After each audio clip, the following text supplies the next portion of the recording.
Si vous étiez un monarque suprême, comment vous y prendriez-vous pour gouverner votre royaume? Que feriez-vous pour gérer tantôt les avancées, tantôt le recul de votre règne?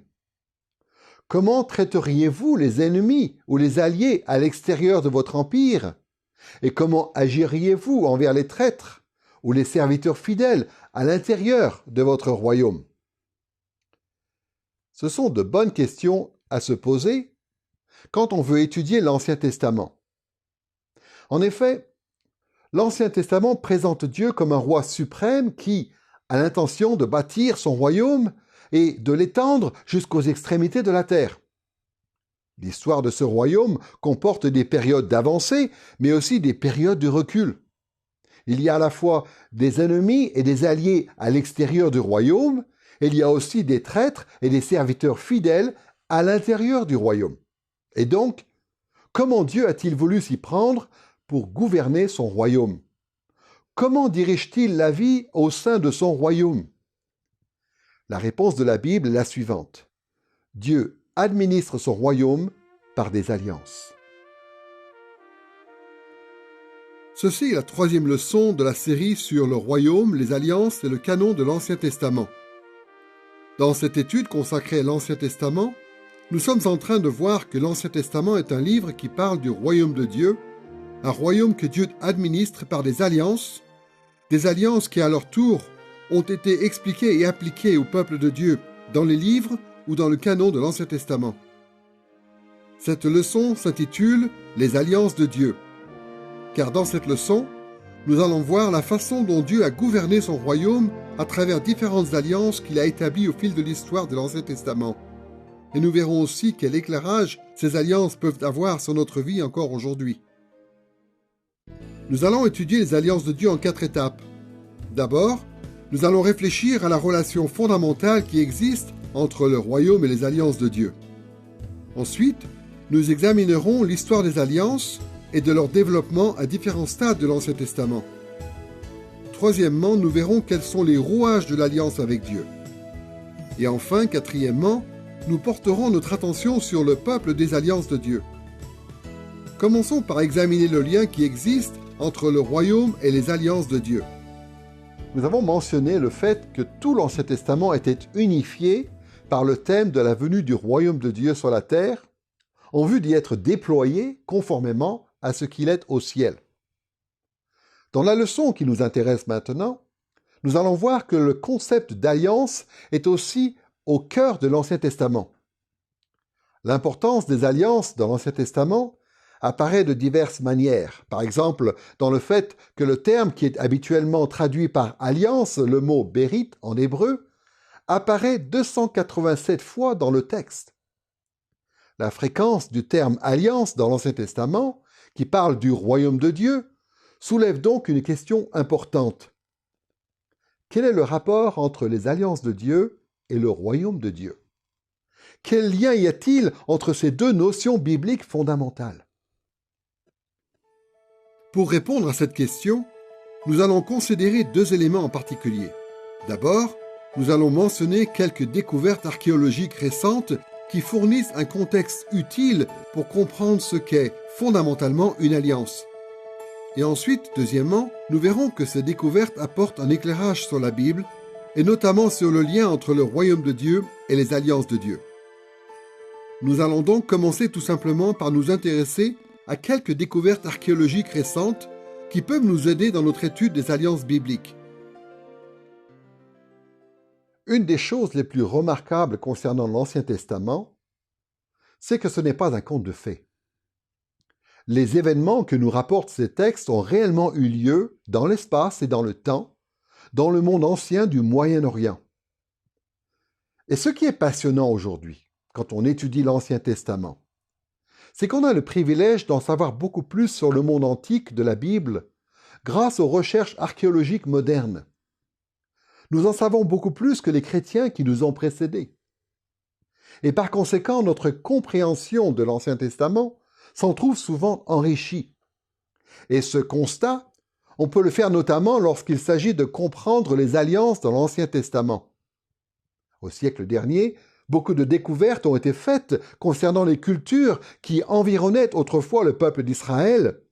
Et ces découvertes nous ont permis de beaucoup mieux saisir le caractère des alliances dans la Bible. Il existe beaucoup de textes anciens qui peuvent aider à mieux comprendre ce que sont les alliances dans la Bible.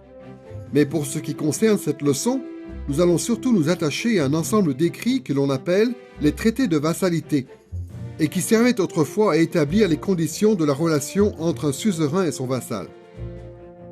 Le terme de suzerain a la même racine que le mot César en latin, ou tsar en russe, ou encore Kaiser en allemand.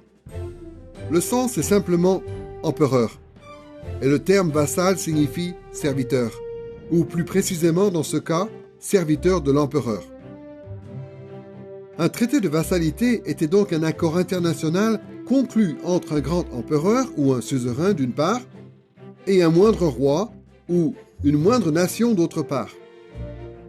Dans ce type de traité, le roi moins puissant, avec la nation qu'il représentait, se mettait au service de l'empereur comme un vassal. Le monde de l'Antiquité dans la Bible était un monde constitué d'empires. Et on peut dire que cette réalité sur le plan politique était tellement présente dans le contexte du Proche-Orient ancien qu'elle conditionnait la mentalité des gens dans pratiquement tous les domaines de la vie. Cela est vrai surtout en ce qui concerne la façon dont les empires étaient établis, maintenus et gouvernés. Dans l'Antiquité, les grands rois, comme par exemple les pharaons d'Égypte ou les chefs des Hittites ou encore les empereurs assyriens, étendaient leur royaume en conquérant ou en annexant des villes et des nations plus faibles. Il est évident que toute relation internationale n'était pas gérée exactement de la même manière. Mais bien souvent, ces relations étaient officialisées et encadrées par ces fameux accords que l'on appelle aujourd'hui des traités de vassalité. Les traités de vassalité sont importants pour l'étude de l'Ancien Testament. Il y a plusieurs raisons pour cela, mais ce qui nous intéresse surtout, c'est le fait que ces traités de vassalité étaient utilisés par les rois pour gouverner leur royaume. Pour bien comprendre à quoi pouvait ressembler ce type d'accord politique, il faut que nous passions rapidement en revue le contenu habituel des traités de vassalité. Malgré de rares exceptions, ces traités anciens contenaient certains éléments formels qui s'organisaient normalement selon un schéma en 3 parties. D'abord, il y avait une introduction qui mettait l'accent sur la bienveillance du roi, c'est-à-dire sur la bonté dont l'empereur avait fait preuve envers son vassal. Il y avait une sorte de préambule où le roi se présentait comme un roi puissant, glorieux et digne de louange. Et parfois, à certaines époques, on trouvait aussi un prologue historique qui suivait le préambule et où le roi rappelait certains actes de bienveillance qu'il avait accomplis en faveur du peuple. La deuxième partie importante du traité de vassalité concernait l'allégeance du vassal. Cette partie du traité exigeait cette allégeance et fixait les détails de l'obéissance du vassal à l'empereur. Des règles et des lois étaient énumérées dans le but d'expliquer comment le vassal était censé vivre dans le royaume du suzerain.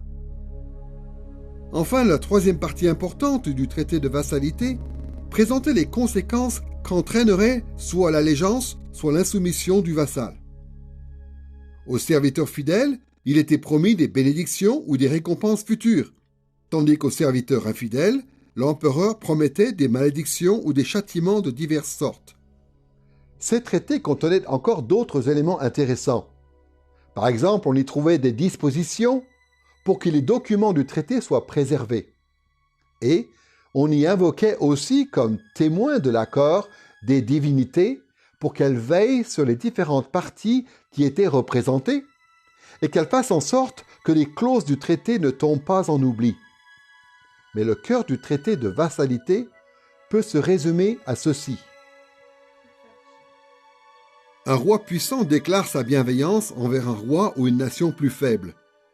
Le suzerain exige l'allégeance du vassal, puisque celui-ci a fait l'objet de la bienveillance du roi. Et toutes sortes de conséquences positives ou négatives sont prévues, en fonction de la loyauté ou de l'insoumission du vassal. Comme on va le voir, ces 3 éléments essentiels des traités de vassalité permettent de mieux comprendre quelle est la nature des alliances dans l'Ancien Testament et quel est leur rapport avec le royaume de Dieu. Gardons à l'esprit ce qui caractérise ces traités de vassalité et voyons maintenant ce que cela apporte en termes d'éclairage sur la Bible, notamment sur le lien entre les alliances et le royaume. Il faut commencer par préciser une chose, c'est que le terme alliance ou bérite a un sens large qui désigne toutes sortes de relations différentes. C'est un terme qui peut s'appliquer aux relations entre amis, entre époux, entre dirigeants politiques, entre différentes tribus et entre différentes nations. Toutes ces relations sont appelées des alliances dans l'Ancien Testament, car elles liaient formellement des gens les uns aux autres avec des engagements et des devoirs mutuels. Mais ces relations étaient, par nature, si différentes les unes des autres que les alliances qui les entraînaient étaient elles-mêmes très différentes les unes des autres. Ce qui est intéressant, c'est que les Écritures font parfois une comparaison entre ces différentes relations d'alliance et la relation que Dieu a avec son peuple. Par exemple, notre relation à Dieu est comparée à un mariage, à un lien familial ou à une amitié. Donc, ces différents types d'alliances ont beaucoup de choses à nous apprendre sur nous-mêmes et sur Dieu. Mais dans cette leçon, nous n'allons pas tellement nous intéresser à ce type d'analogie. Ce qui nous intéresse plutôt, c'est un genre spécifique d'alliance que l'on trouve dans l'Ancien Testament, à savoir les alliances de Dieu lui-même, c'est-à-dire les alliances que Dieu lui-même a conclues avec des hommes. Dans l'Ancien Testament, Dieu a établi 6 grandes alliances de ce type. Il a fait des alliances avec Adam, Noé, Abraham, Moïse, David et Christ. Dans cette leçon, ce que nous cherchons à voir principalement, c'est le caractère de ces alliances et leur rapport avec le royaume de Dieu. Nous allons examiner chacune de ces 6 alliances de Dieu au cours de cette leçon. Mais d'abord, nous allons nous intéresser brièvement à l'une d'elles, celle avec Moïse, afin de voir la façon dont les traités de vassalité nous aident aujourd'hui à mieux comprendre le caractère des alliances de l'Ancien Testament.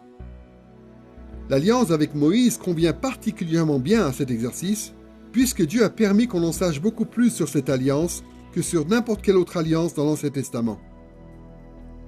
Quand on considère l'alliance que Dieu a conclue avec Moïse, on découvre vite que cette alliance est structurée selon le schéma des traités de vassalité du Proche-Orient ancien.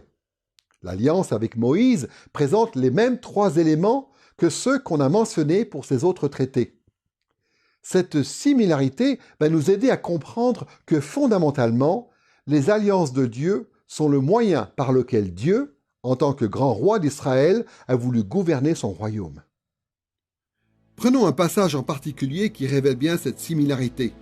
Dans Exode chapitre 19, versets 4 à 6, Dieu introduit son alliance avec Israël par l'intermédiaire de Moïse en disant ceci. « Vous avez vu vous-même ce que j'ai fait à l'Égypte. Je vous ai porté sur des ailes d'aigle et fait venir vers moi. Maintenant, si vous écoutez ma voix et si vous gardez mon alliance, vous m'appartiendrez en propre entre tous les peuples, car toute la terre est à moi. Quant à vous, vous serez pour moi un royaume de sacrificateurs et une nation sainte. » Ces versets introduisent le passage où Dieu établit son alliance avec Israël lorsque le peuple, au moment de prendre le chemin de la terre promise, se rassemble au pied du mont Sinaï. Et ces versets reflètent étroitement les 3 éléments caractéristiques des traités de vassalité. Comme on l'a vu, les traités de vassalité établissent 3 choses en particulier. Ils rapportent la bienveillance du roi, ils exigent l'allégeance du vassal et ils présentent les conséquences en cas de fidélité ou d'infidélité. Or, il est intéressant de remarquer que ces mêmes éléments apparaissent dans l'alliance avec Moïse, telle qu'elle est présentée dans Exode chapitre 19, versets 4 à 6. D'abord, Dieu rappelle aux Israélites la bienveillance qu'il leur a manifestée en les délivrant, par grâce, de l'esclavage en Égypte. Comme il le dit dans Exode chapitre 19, verset 4, « Vous avez vu vous-même ce que j'ai fait à l'Égypte, je vous ai porté sur des ailes d'aigle et fait venir vers moi. » Tout comme les empereurs du Proche-Orient ancien, Dieu rappelle aux Israélites qu'il a été pour eux un bon roi. Il a accompli de grandes choses en leur faveur en les délivrant d'Égypte, et c'est donc dans le contexte de sa bienveillance envers son peuple que Dieu lui propose d'entrer dans une relation d'alliance avec lui. Ensuite, deuxièmement, Dieu invite les hommes à lui prêter allégeance. Voici encore ce qu'il dit dans Exode chapitre 19 verset 5. « Maintenant, si vous écoutez ma voix et si vous gardez mon alliance, vous m'appartiendrez en propre entre tous les peuples. » À l'image des suzerains du Proche-Orient ancien, Dieu s'attend à ce que ses vassaux humains lui soient loyaux. Bien que l'alliance de Moïse soit basée sur la miséricorde de Dieu et non sur les bonnes œuvres des hommes, Dieu veut quand même que ses serviteurs lui soient fidèles. Et la loi de Moïse explique en détail comment les Israélites doivent, en pratique, manifester cette fidélité. Le peuple doit suivre les règles de l'alliance. Et puis, troisièmement, l'alliance de Moïse entraîne aussi des conséquences en cas de fidélité ou d'infidélité. Cet élément apparaît dans Exode chapitre 19, versets 5 et 6. « Maintenant, si vous écoutez ma voix et si vous gardez mon alliance, vous m'appartiendrez en propre entre tous les peuples, car toute la terre est à moi. Quant à vous, vous serez pour moi un royaume de sacrificateurs et une nation sainte. » Tout comme les empereurs du Proche-Orient ancien, Dieu fait comprendre au peuple que s'il est fidèle, il recevra de grands bienfaits. En l'occurrence, il appartiendra en propre à Dieu et sera un royaume de sacrificateurs. Cela implique aussi qu'en cas d'infidélité, le peuple ne recevra pas ses bienfaits et sera châtié à la place. Nous voyons donc que ce schéma en 3 parties, propre au traité de vassalité, est présent dans l'alliance avec Moïse. De la même façon que les suzerains rappelaient leur bonté envers leurs vassaux, Dieu aussi, en concluant son alliance avec les Israélites, rappelle d'abord sa bienveillance envers eux. Ensuite, l'alliance souligne l'allégeance qui est exigée de la part des hommes vis-à-vis de Dieu. Et enfin, l'alliance mentionne les conséquences auxquelles le peuple peut s'attendre en termes de bénédiction ou de malédiction et en fonction de sa loyauté ou de son insoumission à Dieu. Le fait que l'alliance mosaïque reproduise ces éléments propres au traité de vassalité montre que Dieu, fondamentalement, en concluant une telle alliance avec son peuple, est révélé aux Israélites comme étant leur grand roi, leur empereur, et qu'il voulait que les Israélites, à leur tour, se considèrent comme les vassaux de Dieu. Les alliances de Dieu dans l'Ancien Testament, essentiellement, sont des accords conclus par un roi. Le royaume et les alliances sont intimement liés, car les alliances sont le moyen par lequel Dieu gouverne son royaume. Les alliances sont des administrations du royaume de Dieu, servant à faire avancer le royaume de Dieu vers son but, qui est de recouvrir toute la terre. Nous venons de voir que les alliances de Dieu ont pour fonction, fondamentalement, de réguler ou de gouverner la vie au sein du royaume de Dieu. Maintenant, passons à la deuxième partie de notre leçon qui concerne l'histoire des alliances et leur développement au fil de l'Ancien Testament. Dans une leçon précédente, nous avons vu que l'histoire du royaume de Dieu dans l'Ancien Testament était très complexe. Le royaume de Dieu traverse beaucoup de périodes et d'époques différentes au fur et à mesure qu'on avance vers son but, qui est de s'étendre sur toute la terre. Maintenant, nous allons voir qu'à chaque étape de la progression du royaume, Dieu a établi des alliances en lien avec les enjeux particuliers auxquels le peuple était confronté à ce moment-là. Il y a plusieurs façons d'aborder l'histoire des alliances de Dieu dans l'Ancien Testament. Nous allons le faire en 3 parties. Nous évoquerons d'abord les alliances universelles, puis les alliances nationales, et troisièmement, la Nouvelle Alliance. Nous avons dit précédemment qu'il y avait 6 grandes alliances qui couvraient toute l'histoire de l'Ancien Testament.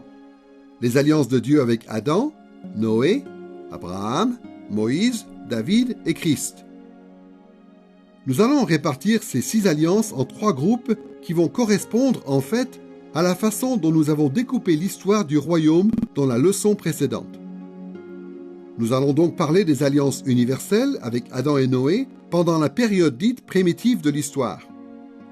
Nous parlerons ensuite des alliances nationales avec Abraham, Moïse et David pendant la période où Dieu a constitué la nation d'Israël pour en faire, dans l'Ancien Testament, son peuple élu.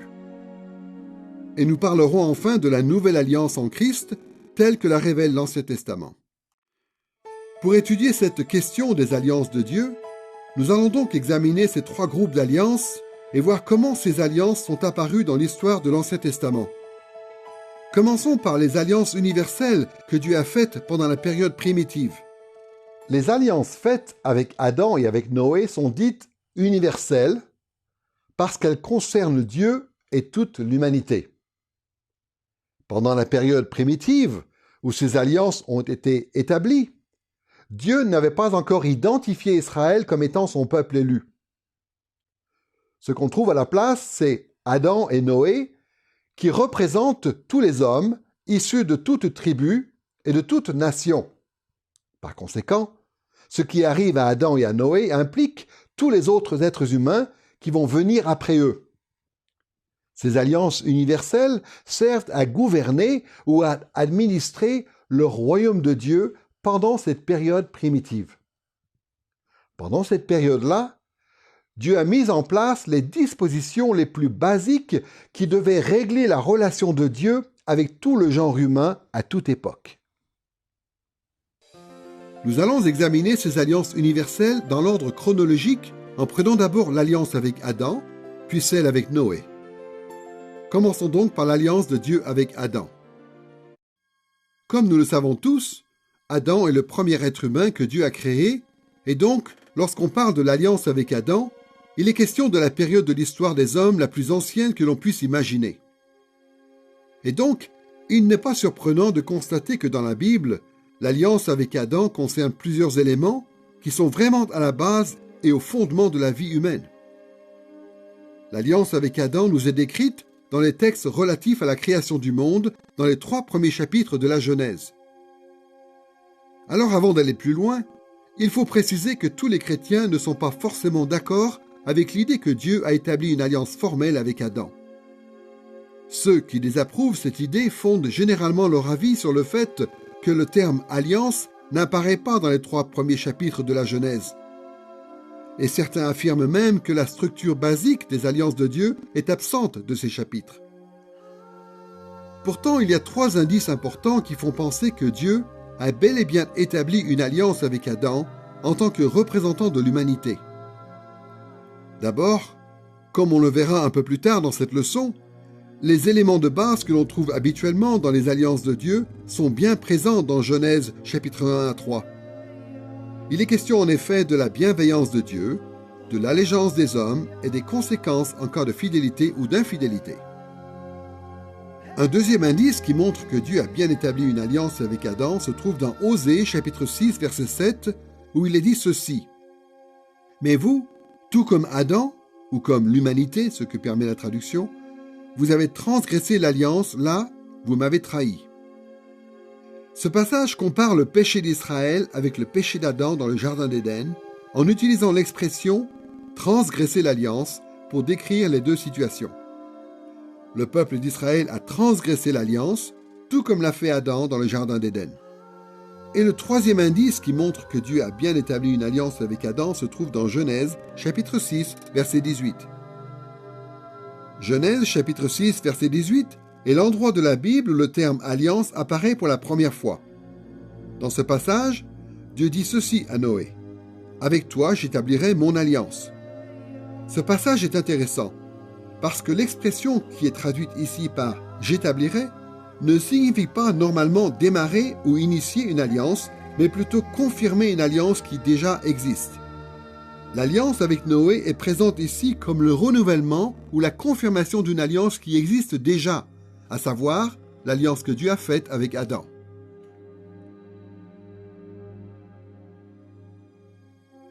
Qu'on veuille ou non appeler alliance cet accord que Dieu a établi avec Adam, ce qui est clair au moins, c'est que Dieu a instauré une relation formelle entre lui-même et Adam, et qu'Adam représentait toute l'humanité. Cet accord avec Adam, ou cette alliance, avait pour but d'établir les éléments les plus basiques de la relation de Dieu avec le genre humain. C'est pourquoi on pourrait appeler cette alliance l'alliance des fondements. Dans cette alliance, Dieu fixe les conditions de base de la vie de tout être humain sur la terre. Adam et Ève ont été mandatés pour servir Dieu en tant qu'image de Dieu sur la terre, dans une fonction à la fois royale et sacerdotale, dans le but d'étendre le royaume de Dieu jusqu'aux extrémités du monde. Adam et Ève ont été mis à l'épreuve et ils ont échoué. Ils ont souffert les conséquences de leur rébellion, mais il leur a quand même été donné de l'espoir. Pour faire simple, l'alliance avec Adam a fixé les paramètres de la relation des hommes avec Dieu pour toutes les époques. Elle a établi les fondements de notre rôle dans le royaume de Dieu. La deuxième alliance universelle est l'alliance de Dieu avec Noé. Il y a beaucoup de choses qu'on pourrait dire par rapport à cette alliance, mais nous allons simplement nous concentrer sur les éléments essentiels que nous présente le récit biblique. L'alliance avec Noé a aussi été établie pendant la période primitive de l'histoire du royaume de Dieu, et elle pointe aussi certains éléments de base qui concernent la vie de toute l'humanité. L'alliance de Dieu avec Noé apparaît dans 2 chapitres de la Genèse, Genèse chapitre 6 et chapitre 9. Voici ce que Dieu dit dans Genèse chapitre 6 verset 18.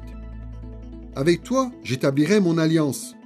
Tu entreras dans l'arche avec tes fils, ta femme et tes belles-filles. » Comme on l'a dit précédemment, l'alliance avec Noé n'est pas une alliance à part qui sera complètement nouvelle. En fait, elle établit et ainsi elle perpétue et elle développe l'alliance ou l'accord que Dieu avait conclu avec Adam. Sur quoi l'alliance avec Noé met-elle l'accent? La réponse nous est donnée après le déluge, au moment où Dieu conclut effectivement l'alliance. Dans Genèse chapitre 9 versets 9 à 11, cette alliance nous est décrite en ces mots. « Quant à moi, j'établis mon alliance avec vous et avec votre descendance après vous, avec tous les animaux de la terre. Il n'arrivera plus que toute chair soit retranchée par les eaux du déluge. » Ce qu'on voit ici, c'est que l'alliance de Dieu avec Noé implique, de façon significative, tous les êtres vivants depuis cette époque. L'alliance noachique a été établie dans le but d'assurer une certaine stabilité dans l'ordre de la création. C'est pourquoi certains appellent cette alliance l'alliance de la stabilité. Comme on l'a vu dans une leçon précédente, lorsque Noé et sa famille ont quitté l'arche, Dieu a reconnu combien les hommes étaient gravement enclins à pécher et il a ensuite révélé une stratégie à long terme pour accomplir ses projets pour son royaume. Voici ce qu'on voit dans Genèse chapitre 8, versets 21 et 22, où Dieu dit ceci. « Je ne maudirai plus le sol à cause de l'homme, parce que le cœur de l'homme est disposé au mal dès sa jeunesse. Et je ne frapperai plus tout ce qui est vivant comme je l'ai fait. Tant que la terre subsistera, les semailles et la moisson, le froid et la chaleur, l'été et l'hiver, le jour et la nuit ne cesseront pas. » Pour garantir cette stratégie, Dieu a établi son alliance avec Noé, en lui promettant qu'il y aurait une stabilité dans la nature. Ainsi, le genre humain pourra avancer vers son but malgré le monde déchu dans lequel il existe. Cette alliance universelle, tout comme l'alliance avec Adam, instaure donc des paramètres basiques qui concernent l'existence des hommes sur la terre, en tout lieu et à toute époque. Nous avons donc pu voir la façon dont Dieu, à travers les alliances avec Adam et avec Noé, a établi à la fois un ordre fondamental pour son royaume, mais aussi les conditions pour que les projets de son royaume s'accomplissent. Maintenant, nous pouvons passer à la période de l'histoire du royaume où la nation d'Israël, dans l'Ancien Testament, a pris le devant de la scène. Dans l'histoire du royaume de Dieu, à la suite de la période primitive, il y a eu la période où Dieu a concentré son attention sur la nation d'Israël. C'est pendant cette période que Dieu a établi les alliances nationales au nombre de 3. On les appelle des alliances nationales car elles concernent tout spécialement la nation d'Israël en tant que peuple élu de Dieu. Nous allons examiner les alliances nationales dans l'ordre chronologique en s'attachant successivement à l'alliance avec Abraham, puis à celle avec Moïse et enfin à celle avec David. Puisque la première alliance nationale a été conclue avec Abraham, celui-ci est reconnu comme étant le père de tout Israël. Il y a des références explicites à l'alliance avec Abraham dans Genèse chapitre 15 et 17. C'est dans Genèse chapitre 15 verset 18 qu'il est fait mention pour la première fois de l'alliance de Dieu avec Abraham. En ce jour-là, l'Éternel conclut une alliance avec Abraham. On trouve ici l'expression « conclure une alliance » ou en hébreu littéralement « couper une alliance » qui est la façon normale d'indiquer le début d'une relation d'alliance. Puis, plusieurs années plus tard, Dieu apporte des précisions à son alliance avec le patriarche. Dans Genèse chapitre 17, versets 1 et 2, il dit ceci. « Je suis le Dieu Tout-Puissant. Marche devant ma face et sois intègre, j'établirai mon alliance avec toi. » Dans ce passage, Dieu établit, ou plutôt confirme, l'alliance qu'il avait conclue avec Abraham dans Genèse chapitre 15. Il y a ici la même terminologie que celle qu'on avait relevée dans Genèse chapitre 6 verset 18, où Dieu confirme auprès de Noé l'alliance qu'il avait conclue préalablement avec Adam. L'alliance avec Abraham est importante parce qu'elle sépare le peuple d'Israël de toutes les autres nations qui existent alors sur la terre, et parce qu'elle fait d'Israël un instrument à part entre les mains de Dieu, en vue de faire venir son royaume céleste sur toute la terre. La première étape de ce processus consistait à donner une vision à la nation, notamment en promettant à Abraham une descendance extrêmement nombreuse, ainsi qu'un territoire pour le royaume. C'est pourquoi l'alliance avec Abraham pourrait être appelée l'alliance de la promesse. Comme on le voit dans Genèse chapitre 15 verset 18, en ce jour-là, l'Éternel conclut une alliance avec Abraham en disant « Je donne ce pays à ta descendance ». Et dans Genèse chapitre 17 verset 2, « J'établirai mon alliance avec toi et je te multiplierai à l'extrême ». Dans l'Ancien Testament, ces promesses de l'alliance donnent à Israël une vision et nourrissent son espérance en tant que peuple du royaume de Dieu. L'histoire biblique raconte la façon dont les tribus d'Israël ont migré vers l'Égypte, où elles ont subi une terrible servitude. Après cela, Dieu a initié une nouvelle étape de son alliance nationale avec Israël. Il s'agit de l'alliance avec Moïse. L'alliance avec Moïse est intimement liée à l'alliance avec Abraham. À bien des égards, l'alliance mosaïque fait progresser l'alliance abrahamique. Moïse n'a jamais pensé qu'il démarrait quelque chose de nouveau.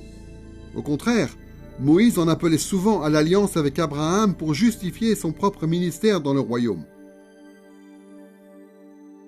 Voyez par exemple la façon dont Moïse intercède auprès de Dieu en faveur du peuple dans Exode chapitre 32 verset 13.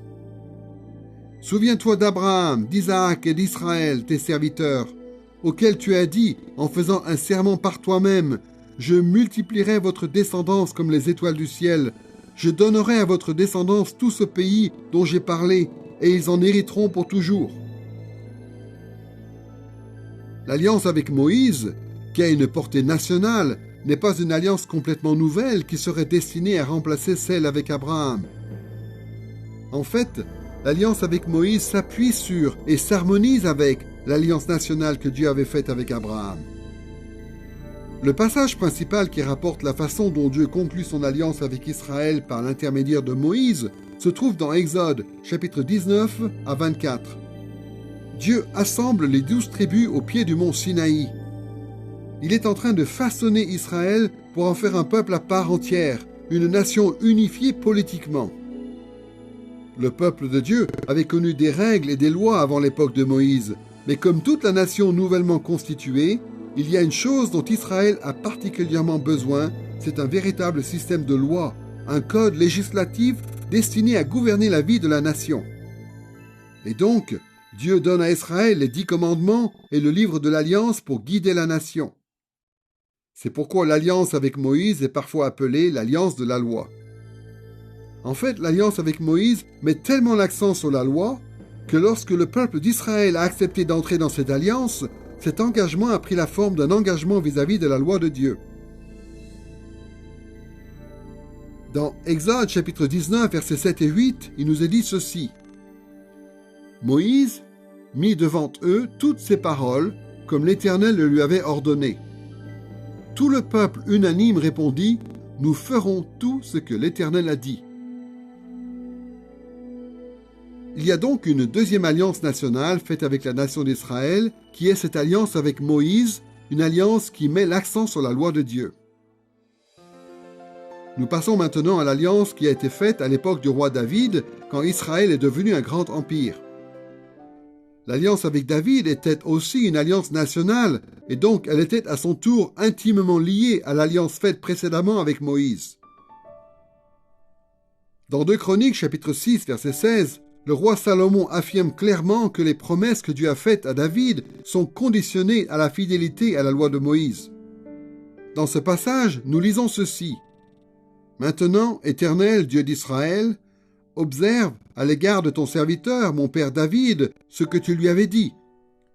Tu ne manqueras jamais devant moi d'un successeur assis sur le trône d'Israël, pourvu que tes fils prennent garde à leur voie et qu'ils marchent selon ma loi, comme tu as marché en ma présence. L'alliance avec David s'appuie à son tour sur les alliances précédentes qui avaient été faites avec la nation d'Israël.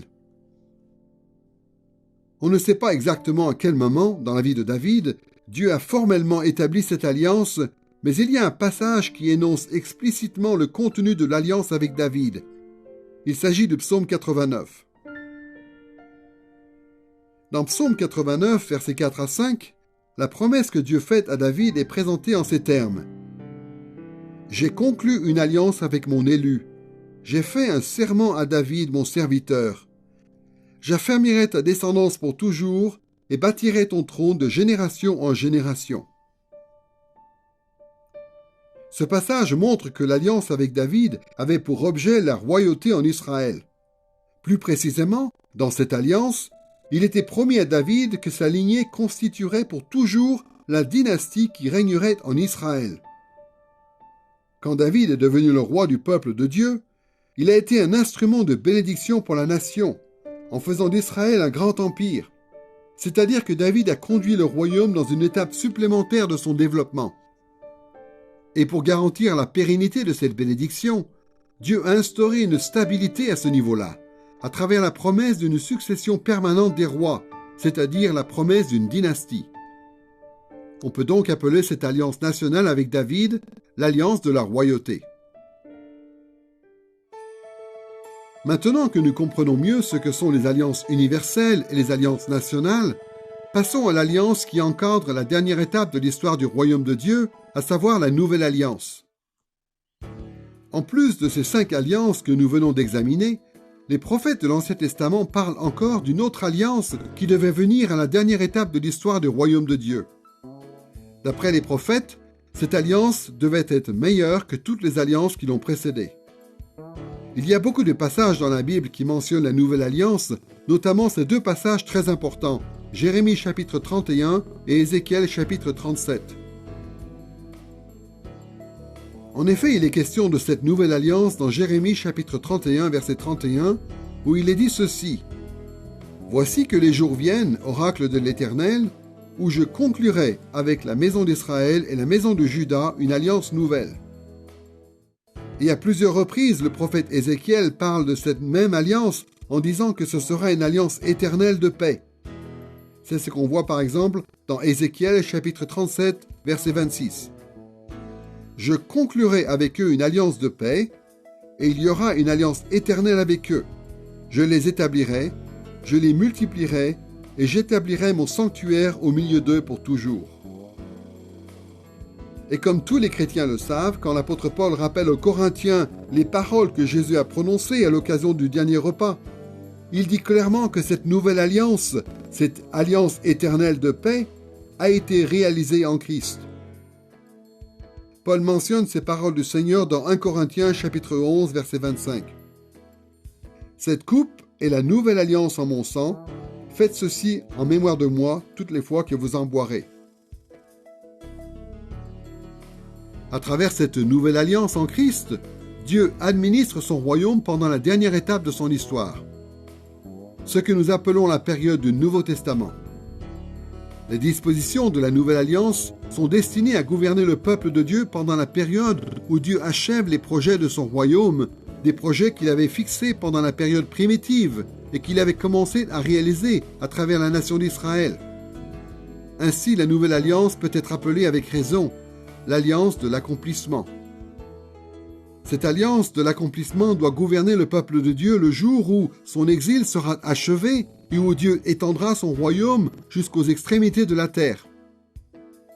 La nouvelle alliance, c'est la promesse que Dieu fait de transformer son peuple pour en faire une humanité pardonnée, rachetée et pleinement apte à le servir sans faillir. Voyez la façon dont Jérémie décrit cette transformation dans Jérémie chapitre 31, versets 31 à 34. « Voici que les jours viennent, oracle de l'Éternel, où je conclurai avec la maison d'Israël et la maison de Juda une alliance nouvelle. Je mettrai ma loi au-dedans d'eux. Je l'écrirai sur leur cœur. Je serai leur Dieu, et ils seront mon peuple. Celui-ci n'enseignera plus son prochain, ni celui-là son frère, en disant « Connaissez l'Éternel », car tous me connaîtront, depuis le plus petit d'entre eux jusqu'au plus grand. Oracle de l'Éternel, car je pardonnerai leurs fautes, et je ne me souviendrai plus de leurs péchés. Comme on l'a vu dans la leçon précédente, cette dernière période de l'histoire du royaume de Dieu se déroule en 3 étapes. Il y a son inauguration à travers le ministère terrestre de Christ et la mission de ses apôtres. Il y a sa continuation à notre époque. Et enfin, il y aura sa consommation, c'est-à-dire le moment où le royaume atteindra sa plénitude lorsque Christ reviendra. Il est très important de tenir compte de ces 3 étapes dans la venue du royaume dans le Nouveau Testament, pour bien comprendre la façon dont Dieu a établi la Nouvelle Alliance. À bien des égards, les effets de la Nouvelle Alliance viennent aussi en 3 étapes. Les transformations engendrées par la Nouvelle Alliance commencent à prendre effet au moment de la première venue de Christ. Et ces effets se poursuivent pendant toute l'histoire de l'Église chrétienne. Mais la manifestation pleine et entière de la Nouvelle Alliance n'aura lieu qu'au retour de Christ. Lorsque ce jour sera venu, la Nouvelle Alliance tiendra lieu d'accomplissement complet et définitif de toute l'histoire des alliances de Dieu. Dans la Nouvelle Alliance, ce que Dieu recherchait à travers les alliances avec Adam, Noé, Abraham, Moïse et David sera pleinement obtenu. C'est donc par le moyen de plusieurs alliances que Dieu a voulu administrer son royaume au fil de l'histoire. Passons maintenant à la 3e partie de cette leçon pour examiner les rouages de l'alliance. Comment ces alliances fonctionnaient-elles pour gouverner la relation entre Dieu et son peuple? Avant de répondre à cette question, il y a une remarque importante à faire. Certains passages de la Bible parlent spécifiquement des moments où, de manière formelle, Dieu a établi ou confirmé des alliances. Et ces passages pointent en particulier certains aspects propres à chacune de ces alliances. Mais il y a beaucoup plus à apprendre concernant les rouages des alliances que ce que nous enseignent simplement ces différentes particularités. L'alliance avec Adam souligne différents éléments de fondement qui ont été établis au commencement du monde. L'alliance avec Noé met l'accent sur la stabilité de la nature. L'alliance avec Abraham attire l'attention sur la promesse de Dieu. L'alliance avec Moïse sur la loi de Dieu. L'alliance avec David met l'accent sur la dynastie davidique qui représente la lignée royale que Dieu a choisie. Et la nouvelle alliance met l'accent sur l'accomplissement. Mais ces différents accents ne résument pas à eux seuls tout ce qui caractérise la vie dans l'alliance. Il ne faut que mettre en lumière certains aspects particuliers. Pour voir de manière plus complète quels sont les rouages de la vie dans l'alliance, il faut d'abord reconnaître que le fait de vivre dans une relation d'alliance avec Dieu implique beaucoup plus que simplement ces accents particuliers. La relation d'Adam avec Dieu, ce n'est pas seulement une affaire de fondement. À l'époque de Noé, les interactions entre l'humanité et Dieu impliquent bien plus que juste la stabilité de la nature. Du temps d'Abraham, être en relation avec Dieu ne se limitait pas à une promesse. Dans l'alliance avec Moïse, il y avait plus de choses en vue que simplement la loi de Dieu. Dieu a gouverné son peuple à l'époque de David en ne s'attachant pas seulement à la question de la dynastie de David. Et la vie avec Dieu dans la nouvelle alliance est plus complexe que ce qu'on pourrait en déduire seulement à partir de l'accent qui est mis sur la notion d'accomplissement. En étudiant cette question de la vie dans l'alliance, nous allons voir que toutes les alliances de Dieu suivent le même schéma de base, à savoir cette structure à 3 volets que nous avons déjà observé dans les traités de vassalité du Moyen-Orient ancien. Les rouages de la vie dans une alliance avec Dieu impliquent toujours ces 3 aspects. La bienveillance de Dieu, une exigence concernant la loyauté des hommes et les conséquences en cas de fidélité ou d'infidélité de la part des hommes. Nous allons examiner les rouages des alliances dans l'Ancien Testament en observant la façon dont ces différents éléments apparaissent dans chacune des alliances de l'Ancien Testament. Nous évoquerons d'abord les alliances universelles qui ont existé pendant la période primitive. Deuxièmement, nous relèverons ces éléments dans les alliances nationales que Dieu a faites avec la nation d'Israël dans l'Ancien Testament. Et troisièmement, nous verrons que ces éléments sont également présents dans la nouvelle alliance en Christ. Commençons par la période primitive et les alliances universelles. Pendant la période primitive, au tout début de l'histoire, Dieu a établi une alliance dite de fondement avec Adam, et ensuite une alliance relative à la stabilité de la nature avec Noé. Mais le régime de ces alliances impliquait aussi tout un éventail d'autres éléments que l'on pourrait décrire sous 3 catégories que sont la bienveillance de Dieu, la loyauté des hommes et les conséquences en cas de fidélité ou d'infidélité de la part des hommes. Nous allons examiner rapidement ces 2 alliances primitives et constater que ces éléments sont bien présents dans l'alliance avec Adam, pour commencer, puis dans l'alliance avec Noé. D'abord, Dieu a manifesté une grande bienveillance envers le premier homme et la première femme, même avant qu'ils ne pêchent. Dieu a préparé le monde pour l'humanité. Il a mis de l'ordre dans le chaos. Et il a créé un magnifique paradis où il a ensuite placé Adam et Ève en leur accordant toutes sortes de privilèges. Ces actes de bonté constituent un préalable à l'alliance que Dieu établit alors pour la première fois avec le genre humain. Ensuite, cette alliance avec Adam exige aussi la loyauté des hommes. Non seulement Dieu mandate-t-il Adam et Ève pour qu'ils le servent en tant qu'image de Dieu, mais en plus, Dieu teste leur loyauté au moyen de l'arbre de la connaissance du bien et du mal. Voici ce que Dieu ordonne dans Genèse chapitre 2, versets 16 et 17. « Tu pourras manger de tous les arbres du jardin, mais tu ne mangeras pas de l'arbre de la connaissance du bien et du mal. » Il ne fait aucun doute que l'alliance avec Adam exige la loyauté de la part des hommes. Et troisièmement, il y a des conséquences pour Adam et Ève en cas de fidélité ou d'infidélité. C'est très explicite. Dieu prévient Adam et Ève qu'ils feront l'objet d'une malédiction si jamais elles sont infidèles et mangent le fruit interdit. C'est ce que Dieu dit dans Genèse chapitre 2, verset 17. « Le jour où tu en mangeras, tu mourras. » Inversement, si Adam et Ève étaient restés fidèles, ils auraient reçu une grande bénédiction dans l'exercice de leur fonction qui consistait à servir Dieu et à étendre son royaume. Dans la relation d'alliance qu'il y avait entre Dieu et Adam, impliquait aussi des conséquences en cas de fidélité ou d'infidélité. Et tout ce qui concernait Adam et Ève concernait aussi leurs descendants. Les rouages de leur relation avec Dieu étaient la bienveillance de Dieu, la loyauté des hommes et les conséquences en cas de fidélité ou d'infidélité. Ces rouages, on les retrouve aussi dans la façon dont Dieu a traité avec Noé et avec ses descendants. D'abord, en effet, la bienveillance de Dieu prépare le terrain pour l'alliance avec Noé. Quand Dieu décide de détruire l'humanité selon son jugement qui est juste, il décide aussi de sauver Noé et sa famille. C'est ce que nous dit Genèse chapitre 6, verset 8. Mais Noé obtient la faveur de l'Éternel.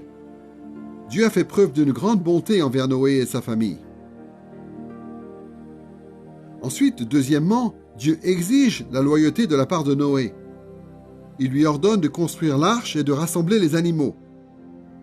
Voyez la façon dont la conclusion de l'alliance avec Noé est intimement liée à la responsabilité de Noé dans Genèse chapitre 6, versets 18 et 19. Dans ce passage, il est dit « Mais avec toi j'établirai mon alliance. Tu entreras dans l'arche, tu feras aussi monter dans l'arche 2 animaux de chaque espèce vivante, pour qu'ils survivent avec toi, tu prendras un mâle et une femelle. » Il était donc de la responsabilité de Noé d'entrer dans l'arche avec sa famille et d'amener les animaux avec lui afin qu'ils survivent. Même après le déluge, Dieu réaffirme la responsabilité qu'a Noé d'assumer le rôle de l'humanité en tant qu'image de Dieu. Dans Genèse chapitre 9 verset 7, Dieu dit notamment ceci à Noé et à sa famille. « Et vous soyez féconds et multipliez-vous, peuplez la terre et multipliez-vous sur elle. » L'alliance avec Noé met peut-être un accent particulier sur la stabilité de la nature, mais cela n'élimine pas la nécessité pour Noé et pour ceux qu'il représente d'être fidèles à Dieu. Et troisièmement, du temps de Noé, il y avait aussi des conséquences pour les hommes, selon qu'ils agissaient de manière loyale ou déloyale. Noé était fidèle à Dieu. Donc Dieu a pris plaisir au sacrifice que Noé lui a offert après le déluge, et Dieu l'a béni en accordant notamment une certaine stabilité au monde. C'est ce qu'on voit dans Genèse chapitre 8, versets 20 et 21. Noé bâtit un autel à l'Éternel. Il prit de toutes les bêtes pures et de tous les oiseaux purs, et il offrit des holocaustes sur l'autel. L'Éternel sentit une odeur agréable, et l'Éternel dit en son cœur, « Je ne maudirai plus le sol à cause de l'homme, parce que le cœur de l'homme est disposé au mal dès sa jeunesse, et je ne frapperai plus tout ce qui est vivant comme je l'ai fait. » Mais en même temps, Dieu affirme clairement que la rébellion contre lui aura pour conséquence la malédiction. Par exemple, dans Genèse chapitre 9, verset 6, Dieu annonce la malédiction qui reposera sur les meurtriers. Celui qui verse le sang de l'homme, par l'homme son sang sera versé.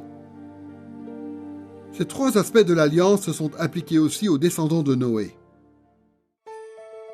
Ce qu'on vient de voir concernant les alliances universelles pendant la période primitive est aussi vrai pour ce qui concerne les alliances nationales que Dieu a faites avec Israël.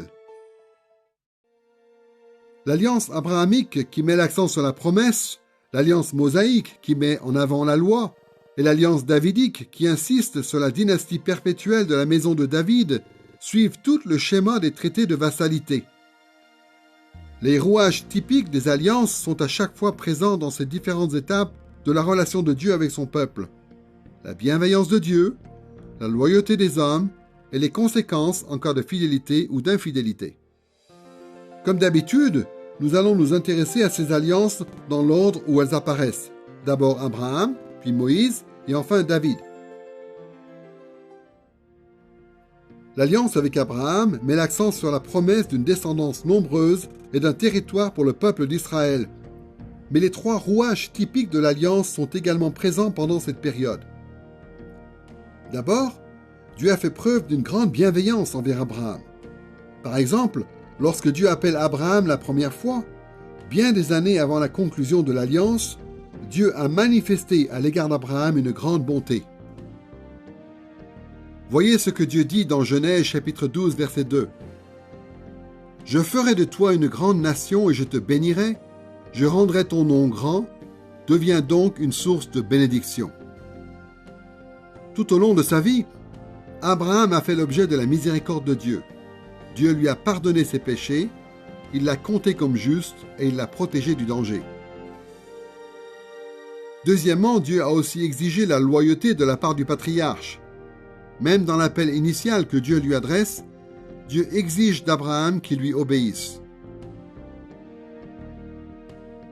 Voici ce que Dieu lui ordonne dans Genèse chapitre 12, verset 1. « Va-t'en de ton pays, de ta patrie et de la maison de ton père, vers le pays que je te montrerai. » Dieu exige d'Abraham qu'il quitte son pays d'origine ainsi que sa famille et qu'il se rende dans un pays qu'il ne connaît pas. Et voici comment Dieu rappelle à Abraham cette exigence de loyauté lorsqu'il lui confirme son alliance dans Genèse chapitre 17, versets 1 et 2. « Je suis le Dieu Tout-Puissant. Marche devant ma face et sois intègre. J'établirai mon alliance avec toi et je te multiplierai à l'extrême. » Il y a beaucoup de chrétiens qui ne se rendent pas compte, mais la relation d'alliance qui existait entre Dieu et Abraham n'était pas seulement basée sur une promesse. Comme dans toutes les alliances de l'Ancien Testament, Dieu exige d'Abraham qu'il lui soit loyal et qu'il obéisse. Troisièmement, Dieu a aussi affirmé clairement qu'il y aurait des conséquences en cas de fidélité ou d'infidélité de la part d'Abraham. Reprenons ce que Dieu dit à Abraham dans Genèse chapitre 17, versets 1 et 2, lorsqu'il lui ordonne d'être fidèle, et notons cette fois quelles seront les conséquences bénéfiques de l'obéissance d'Abraham. « Je suis le Dieu Tout-Puissant. Marche devant ma face et sois intègre. » Et ensuite au verset 2, « J'établirai mon alliance avec toi et je te multiplierai à l'extrême. » Dieu affirme que l'accroissement du nombre des descendants d'Abraham sera une conséquence de la loyauté d'Abraham. Et inversement, Dieu affirme aussi que l'infidélité entraînera de terribles malédictions. Voici ce qu'il dit à Abraham dans Genèse chapitre 17, versets 10 à 14. « Voici comment vous garderez l'alliance que je traite avec vous et avec ta descendance après toi. tout mâle parmi vous sera circoncis. Un mâle incirconcis, qui n'aura pas subi la circoncision dans sa chair, sera retranché de son peuple. Il aura rompu mon alliance. Dieu veut que la circoncision soit pratiquée comme signe de loyauté à l'alliance, de sorte que si un homme en Israël ne se fait pas circoncire, il doit subir la malédiction qui consiste à être retranché du peuple et privé des bienfaits de la vie dans l'alliance. Ces trois aspects ou rouages de l'alliance qui apparaissent ici en lien avec Abraham continuent de s'appliquer dans la vie du peuple de Dieu depuis Abraham jusqu'à l'alliance suivante avec Moïse. La deuxième alliance qui concerne Israël en tant que nation est l'alliance avec Moïse. Comme on l'a vu précédemment, cette alliance met l'accent sur la loi de Dieu parce que c'est une alliance qui a été établie au moment où Dieu transformait les tribus d'Israël en une nation unifiée. Mais ce serait une grave erreur de penser qu'il n'y avait pas d'autres aspects à la vie du peuple sous cette alliance. Pour illustrer le fait que tous les rouages typiques se trouvent aussi dans l'alliance avec Moïse, prenons brièvement la pièce maîtresse de cette alliance, à savoir les 10 commandements. La bienveillance de Dieu apparaît clairement dans le prologue des 10 commandements, juste avant l'énumération des lois de Dieu. Souvenez-vous de ces paroles qui introduisent les 10 commandements dans Exode chapitre 20, verset 2. « Je suis l'Éternel ton Dieu, qui t'ai fait sortir du pays d'Égypte, de la maison de servitude. » L'alliance de Moïse n'est pas une alliance basée sur les œuvres, mais une alliance basée sur la miséricorde et la grâce. Cela dit, les 10 commandements montrent clairement que Dieu exigeait aussi la loyauté de la part de son peuple. Comme le dit le premier commandement dans Exode chapitre 20, verset 3, « Tu n'auras pas d'autre Dieu devant ma face. » La grâce de Dieu ne s'opposait pas à la fidélité des hommes. Au contraire, elle la soutenait et elle aboutissait à cette exigence de loyauté. De plus, les 10 commandements parlent des conséquences que l'on peut attendre en cas de fidélité ou d'infidélité dans Exode chapitre 20, versets 4 à 6. « Tu ne te feras pas de statue, tu ne te prosterneras pas devant elles, et tu ne leur rendras pas de culte, car moi, l'Éternel ton Dieu, je suis un Dieu jaloux, qui punit la faute des pères sur les fils jusqu'à la 3e et à la 4e génération de ceux qui me haïssent, et qui usent de bienveillance jusqu'à 1000 générations envers ceux qui m'aiment et qui gardent mes commandements. » Les rouages de l'alliance qui apparaissent dans les 10 commandements sont donc en vigueur depuis l'époque de Moïse et continuent de s'appliquer tout au long de l'histoire du peuple. Ensuite, il y a l'alliance avec David. La dernière alliance que Dieu fait avec Israël en tant que nation dans l'Ancien Testament, c'est l'alliance avec David, une alliance qui met l'accent sur le fait que Dieu a établi la lignée de David comme dynastie perpétuelle en Israël. Pourtant, quand on prend un peu de recul, on voit que l'établissement de la royauté en Israël arrive dans un contexte où il est aussi question de la bienveillance de Dieu, de la loyauté des hommes et des conséquences en cas de fidélité ou d'infidélité. Voyez la façon dont le psaume 89, versets 4 et 5, décrit l'alliance que Dieu a faite avec David. « J'ai conclu une alliance avec mon élu, j'ai fait un serment avec David, mon serviteur, j'affermirai ta descendance pour toujours et bâtirai ton trône de génération en génération. » Ces versets évoquent la bienveillance que Dieu a manifestée à l'égard de David. Dieu a choisi David et l'a établi, ainsi que sa descendance, comme dynastie en Israël. Mais Dieu exige aussi la loyauté et il avertit contre les conséquences qu'entraînerait l'infidélité. Dans Psaume 89, versets 31 à 33, il est dit ceci.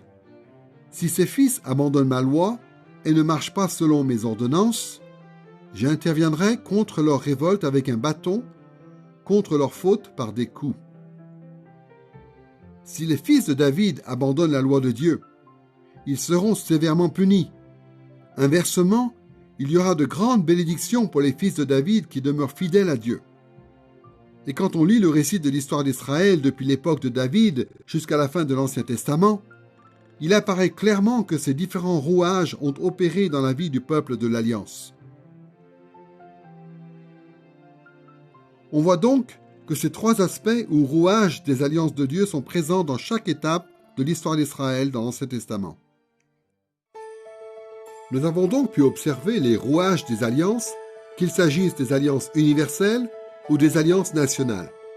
Passons maintenant à la nouvelle alliance, qui est l'alliance de l'accomplissement. La trajectoire du royaume de Dieu, administrée au moyen des différentes alliances dans l'Ancien Testament, atteint son apogée dans l'œuvre de Christ qui établit la nouvelle alliance. Mais comme dans toutes les autres alliances de Dieu, on retrouve dans la nouvelle alliance en Christ fondamentalement les mêmes rouages. D'abord, la nouvelle alliance met en avant la bienveillance de Dieu. En évoquant la nouvelle alliance, Dieu promet de faire preuve d'une très grande bonté à l'égard de son peuple qui vit dans l'exil. C'est ce qu'on voit dans Jérémie chapitre 31 verset 34, où Dieu dit ceci: « Car je pardonnerai leurs fautes et je ne me souviendrai plus de leurs péchés. » Par ce type de promesse, et il y en a beaucoup d'autres, la nouvelle alliance manifeste clairement la grande miséricorde de Dieu. En même temps, la loyauté des hommes est aussi un facteur dans la nouvelle alliance. Dieu ne promet pas de faire disparaître ses lois et il ne dispense personne d'y obéir. Au contraire, il exige la fidélité. Mais Dieu fait aussi cette promesse dans Jérémie chapitre 31 verset 33. « Je mettrai ma loi au-dedans d'eux, je l'écrirai sur leur cœur. » Ce que ce verset enseigne, c'est que Dieu va donner à son peuple un tel amour pour sa loi que son peuple va lui obéir avec enthousiasme. Enfin, les conséquences de la fidélité sont également manifestes. Comme on le voit aussi dans Jérémie chapitre 31 verset 33, « Je serai leur Dieu et ils seront mon peuple. » Cette formule fournit au peuple l'assurance que Dieu lui accordera toutes les bénédictions qui découlent de la fidélité du peuple à l'alliance, puisque le peuple aura observé les obligations de l'alliance. Il ne faut jamais oublier que la nouvelle alliance produit ses effets en trois étapes qui correspondent aux trois étapes de la venue finale du royaume de Dieu en Christ. La nouvelle alliance a été inaugurée du temps de la première venue de Christ et du temps de ses apôtres. Ensuite, tout au long de l'histoire de l'Église, la nouvelle alliance continue de porter du fruit de diverses manières, par la puissance de Christ à l'œuvre dans l'Église. Et la nouvelle alliance atteindra sa plénitude lorsque Christ reviendra dans la gloire à la fin de l'histoire. D'abord, la nouvelle alliance a été inaugurée, car Christ a achevé son ministère terrestre. Christ a été fidèle à toutes les obligations de l'alliance. Depuis sa naissance, il n'a jamais désobéi à son Père céleste. Et non seulement cela, mais par sa mort sur la croix en sacrifice pour les péchés de son peuple, sa justice est imputée à tous ceux qui ont foi en lui. Le sacrifice unique de Christ est si parfait qu'il n'aura jamais besoin d'être reproduit. C'est ce que dit l'auteur de l'Épître aux Hébreux dans Hébreux chapitre 10, versets 12 à 14. Mais Christ, après avoir présenté un seul sacrifice pour les péchés, s'est assis à perpétuité à la droite de Dieu. Car par une seule offrande, il a rendu parfait à perpétuité ceux qui sont sanctifiés. En raison de ce sacrifice, la nouvelle alliance a été inaugurée. L'auteur de l'Épître aux Hébreux le dit dans Hébreux chapitre 9, versets 12 à 15. Christ est entré une fois pour toutes dans le sanctuaire avec son propre sang. C'est ainsi qu'il nous a obtenu une rédemption éternelle. Et voilà pourquoi il est le médiateur d'une nouvelle alliance. Dieu est intervenu dans l'histoire pour établir la nouvelle alliance, et il l'a fait en envoyant son Fils, qui a parfaitement observé toute la loi de Dieu et qui s'est offert lui-même en sacrifice parfait et suffisant pour le péché. Cela dit, malgré toute l'importance de l'œuvre salvatrice de Christ au moment de sa première venue, les bienfaits de la nouvelle alliance dépendent aussi de l'œuvre perpétuelle de Christ en tant que médiateur de la nouvelle alliance. Jour après jour, Christ continue d'intercéder en faveur de son peuple auprès du Père céleste. L'auteur de l'Épître aux Hébreux, encore une fois, pointe vers cette réalité. Il dit ceci dans Hébreux chapitre 7, versets 24 à 25. Jésus, parce qu'il demeure éternellement, possède le sacerdoce non transmissible. C'est pour cela aussi qu'il peut sauver parfaitement ceux qui s'approchent de Dieu par lui, étant toujours vivant pour intercéder en leur faveur.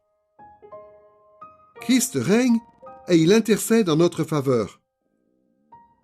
C'est pourquoi nous pouvons avoir l'assurance que Christ va préserver tous ceux qui ont la foi en lui, malgré les épreuves et les difficultés auxquelles nous faisons face aujourd'hui.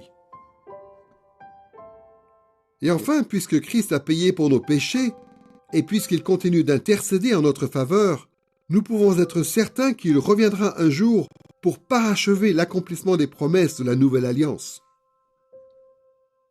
L'auteur de l'Épître aux Hébreux en parle dans Hébreux chapitre 9, verset 28. Le Christ, qui s'est offert une seule fois pour porter les péchés d'un grand nombre, apparaîtra une seconde fois, sans qu'il soit question du péché pour ceux qui l'attendent en vue de leur salut. Lorsque ce jour viendra, tous les gens qui auront placé leur confiance en Christ seront rendus complètement saints et ils pourront vivre éternellement dans le royaume éternel de Dieu que seront les nouveaux cieux et la nouvelle terre. En étudiant les alliances dans la Bible, il est donc important de se rappeler que chaque alliance met l'accent sur des choses en particulier qui sont à chaque fois relatives aux différentes étapes de l'histoire des alliances de Dieu. Mais comme on a pu le voir, il est aussi très important de se rendre compte que la vie avec Dieu implique beaucoup plus que simplement ces différentes particularités. Chaque étape de la relation de Dieu avec les hommes implique l'ensemble des rouages que nous retrouvons dans toutes les alliances. Nous avons donc pu voir que toute relation d'alliance avec Dieu fonctionne selon ces trois rouages que sont la bienveillance de Dieu, la loyauté des hommes et les conséquences en cas de fidélité et d'infidélité. Maintenant, nous pouvons passer à la dernière partie de cette leçon, le peuple des alliances. Qui est le peuple des alliances de Dieu? Qui est inclus dans ces alliances et qui en est exclu? En quoi ces différents groupes de gens étaient-ils concernés par les différents rouages des alliances? Pour répondre à ces questions, nous allons développer 2 points. D'abord, nous verrons comment se divise l'humanité et ensuite nous verrons comment fonctionnent les rouages des alliances par rapport à ces différents groupes de personnes au sein de l'humanité. Commençons par essayer de voir comment se divise l'humanité dans le cadre des alliances de Dieu. Malheureusement, nous vivons à une époque où il règne beaucoup de confusion au sujet du peuple des alliances. Les chrétiens évangéliques, en grande partie, pensent qu'il existe 2 catégories de personnes dans le monde, les croyants et les non-croyants, les sauvés et les perdus. Bien sûr, à la base, ces catégories sont légitimes. La Bible les utilise souvent. Mais les problèmes surviennent lorsque les chrétiens assimilent les croyants à ceux qui sont dans une relation d'alliance avec Dieu et les non-croyants à ceux qui sont en dehors des alliances de Dieu. Dans cette façon de penser, il n'y a en effet que 2 catégories de personnes. Celles qui sont sauvées sont dans l'alliance avec Dieu et celles qui ne sont pas sauvées ne sont pas dans l'alliance. Mais quand on regarde plus attentivement qui est le peuple des alliances de Dieu, on s'aperçoit rapidement que cette façon de départager l'humanité en 2 groupes n'est pas adéquate. Pour avoir une idée plus juste de comment se divise l'humanité, nous allons aborder 2 points. D'abord, nous allons voir que l'on peut départager les gens au sein des alliances, et ensuite, nous verrons la division qui existe entre les gens qui sont à l'intérieur et à l'extérieur des alliances. Pour commencer, donc, il est important de voir que d'après la Bible, il y a une division importante qui existe entre les gens au sein même des alliances. Toutes les alliances dans l'Ancien Testament incluent à la fois des croyants et des non-croyants. Cette réalité n'est pas difficile à observer en ce qui concerne les alliances avec Adam et avec Noé. On appelle ces alliances des alliances universelles, précisément parce que tous les hommes, qu'ils soient croyants ou non, ont des obligations vis-à-vis de Dieu en raison de ces alliances. Les principes fondateurs qui sont établis dans l'alliance avec Adam s'appliquent aussi bien aux gens qui ont la foi qu'à ceux qui ne l'ont pas. La promesse de la stabilité dans la nature, qui est formalisée dans l'alliance avec Noé, concerne les croyants comme les non-croyants. Donc, pendant la période primitive, il y avait deux groupes de personnes dans le monde, les vrais croyants, qui étaient dans une relation d'alliance avec Dieu, et les non-croyants, qui étaient eux aussi dans cette relation d'alliance avec Dieu.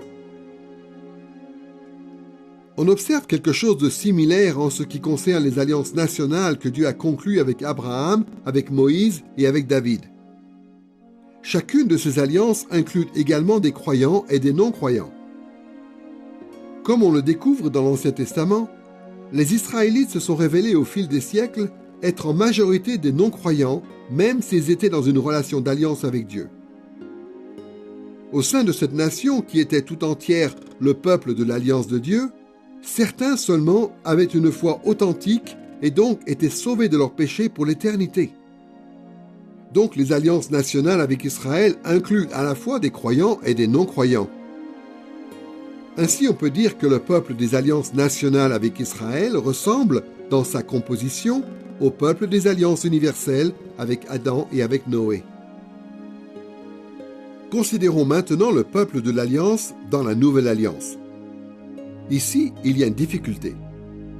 Dans la nouvelle alliance, il y a la promesse qu'un jour, tous ceux qui y prendront part seront de vrais croyants. Le prophète Jérémie insiste sur ce point dans Jérémie chapitre 31, verset 34. Celui-ci n'enseignera plus son prochain, ni celui-là son frère en disant « Connaissez l'Éternel ». Car tous me connaîtront, depuis le plus petit d'entre eux jusqu'au plus grand, oracle de l'Éternel, car je pardonnerai leurs fautes et je ne me souviendrai plus de leurs péchés. L'espérance de la nouvelle alliance, c'est qu'un jour, le peuple de Dieu sera entièrement racheté du péché et que tous les membres du peuple, sans exception, connaîtront le Seigneur. En fin de compte, c'est bien là le but de la nouvelle alliance.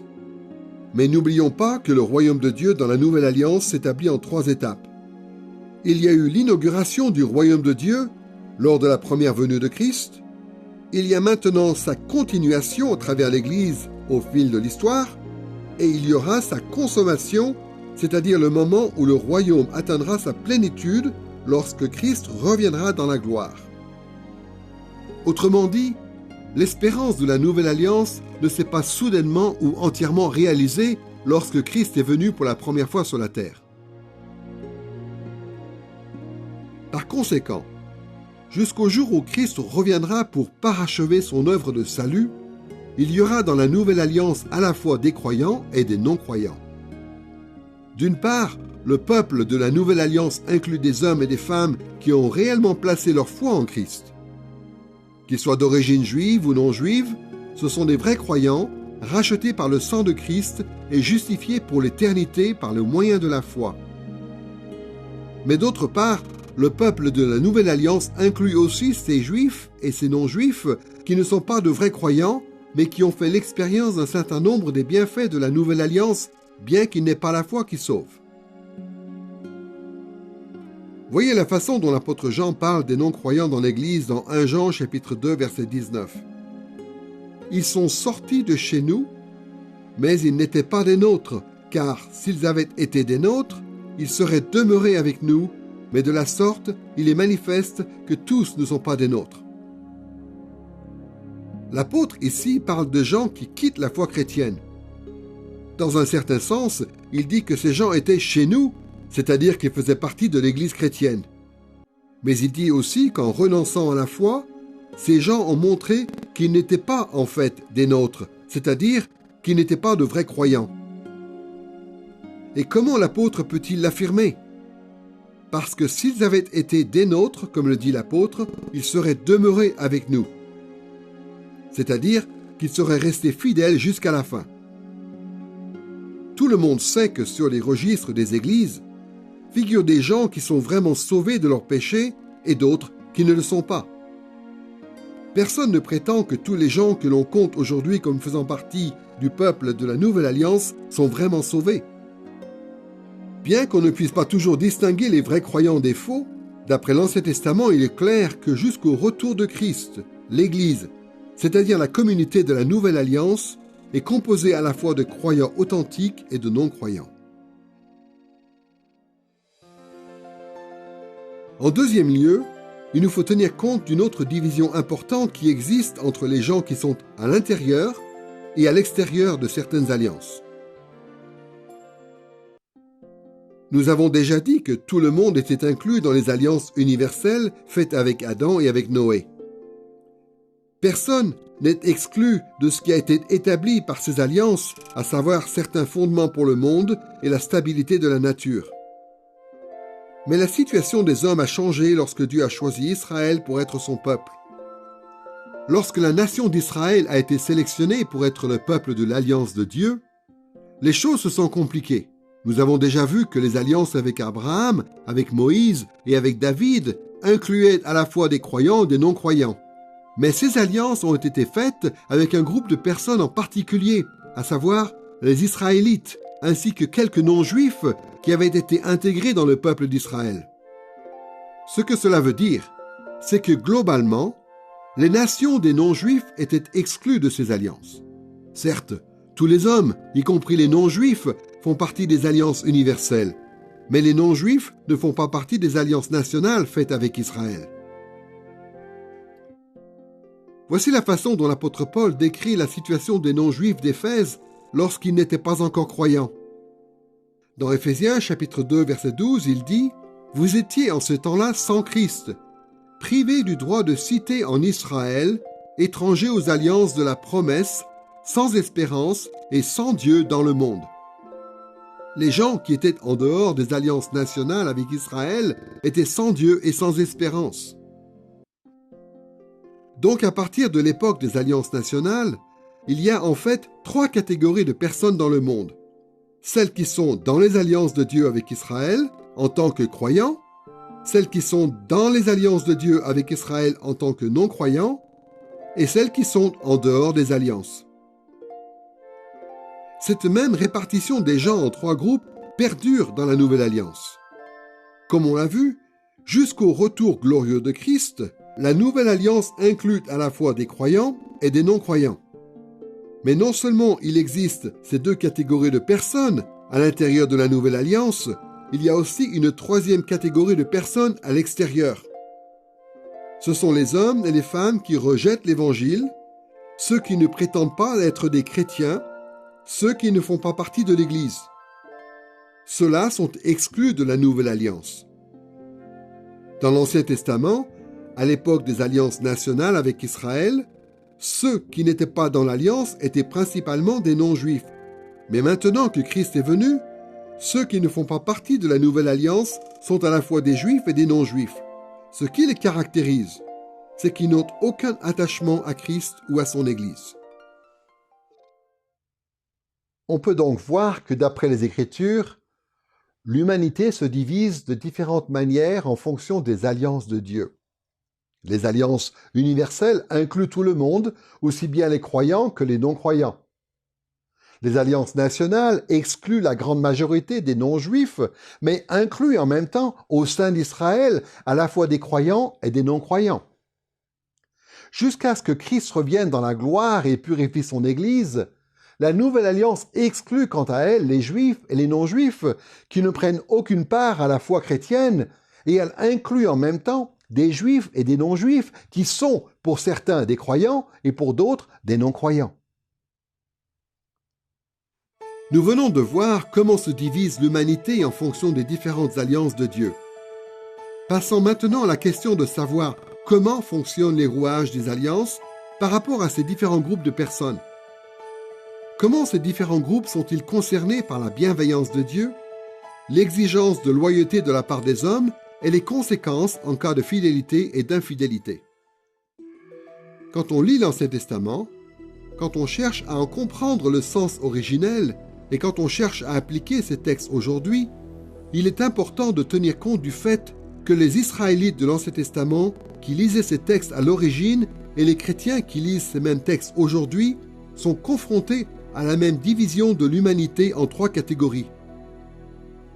Il y a ceux en dehors de l'Alliance, il y a les non-croyants dans l'Alliance et il y a les croyants dans l'Alliance.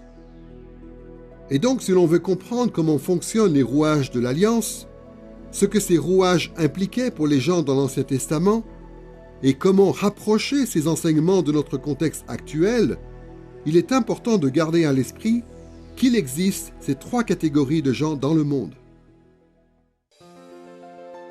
D'abord, nous allons évoquer les non-croyants à l'extérieur des alliances nationales avec Israël et à l'extérieur de la Nouvelle Alliance.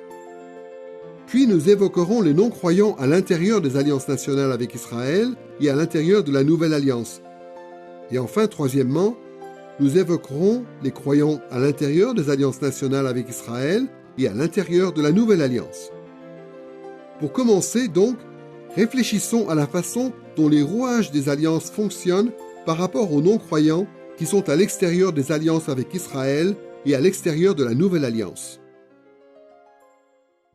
Ces non-croyants sont des gens perdus, mais en même temps, ils ont part aux alliances universelles faites avec Adam et avec Noé, et leur vie est concernée par les 3 rouages ou les 3 aspects de ces alliances.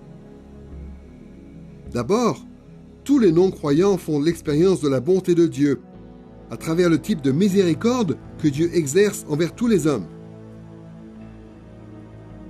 Voici la façon dont Jésus en parle dans Matthieu chapitre 5, versets 44 à 48. « Votre Père, qui est dans les cieux, fait lever son soleil sur les méchants et sur les bons, et il fait pleuvoir sur les justes et sur les injustes. » Les bienfaits de ce genre font partie de ce que l'on appelle la grâce commune, parce que ce ne sont pas les bienfaits qui sauvent, mais des grâces qui sont faites à tous les hommes. Ensuite, deuxièmement, même les non-croyants à l'extérieur des alliances nationales et à l'extérieur de la Nouvelle Alliance sont appelés à la loyauté envers leur Créateur. Beaucoup de non-croyants à l'extérieur de ces alliances ont au moins une connaissance partielle de la révélation spéciale qui a été transmise à Israël et à l'Église, et cette connaissance les place sous une obligation de loyauté. De plus, même ceux qui n'ont aucune connaissance particulière de l'Ancien Testament ou du Nouveau Testament peuvent quand même savoir qu'ils ont cette obligation de servir Dieu en raison de la révélation générale ou naturelle. L'apôtre Paul dit ceci dans Romains chapitre 1, versets 20 et 21. « Les perfections invisibles de Dieu, sa puissance éternelle et sa divinité se voient fort bien depuis la création du monde. Quand on les considère dans ses ouvrages, ils sont donc inexcusables. » Donc même les non-croyants, qui ne font pas partie des alliances avec Israël, ni de la Nouvelle Alliance, ont cette obligation d'adorer leur Créateur et de le servir. Troisièmement, les non-croyants, à l'extérieur des alliances nationales et à l'extérieur de la Nouvelle Alliance, recueillent les conséquences de leurs actes.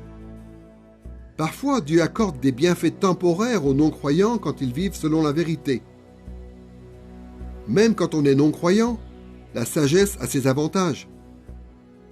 À l'inverse, Dieu envoie parfois des malédictions temporaires dans la vie de ces non-croyants quand leur rébellion est flagrante. Malgré le fait qu'au cours de leur vie, la situation de ces non-croyants est mitigée, lorsque Christ reviendra, ils ne recevront plus aucun bienfait de Dieu. Alors, ils supporteront son jugement éternel.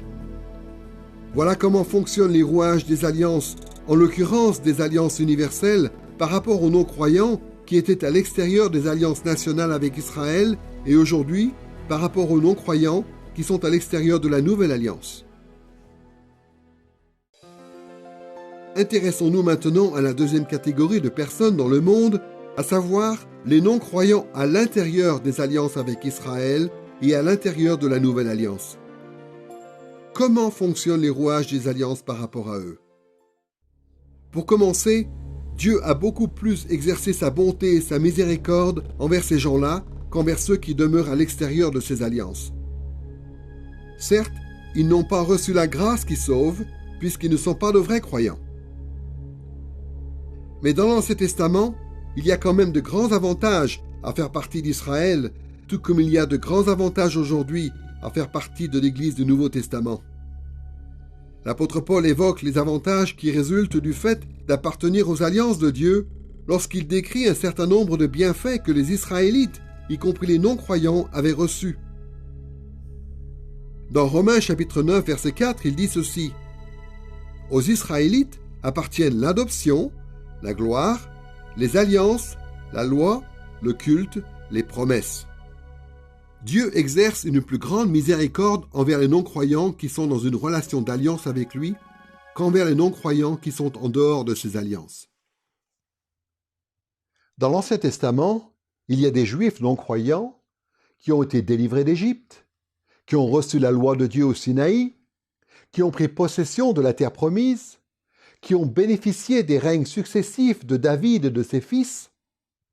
De la même façon, les non-croyants qui font partie de l'Église du Nouveau Testament tirent profit de leur contact avec des vrais croyants. Ils entendent la parole qui est prêchée, ils ont part d'une certaine façon à l'œuvre de l'Esprit. Ce ne sont là que quelques exemples de la façon dont les non-croyants qui sont dans la communauté de l'Alliance font l'objet d'une grande miséricorde de la part de Dieu. Deuxièmement, non seulement ces non-croyants qui appartiennent aux alliances nationales ou à la Nouvelle Alliance reçoivent-ils certains bienfaits de l'Alliance, mais ils sont aussi placés sous une obligation particulière de loyauté. Ils ont reçu une meilleure connaissance de la volonté de Dieu que les autres non-croyants qui ne sont pas dans ces alliances.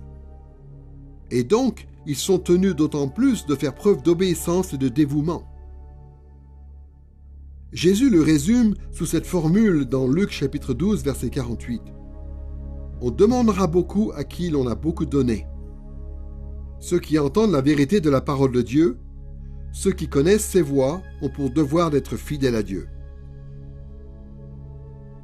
Et troisièmement, les non-croyants qui font partie des alliances nationales ou de la Nouvelle Alliance recueillent aussi les conséquences de leur fidélité ou de leur infidélité.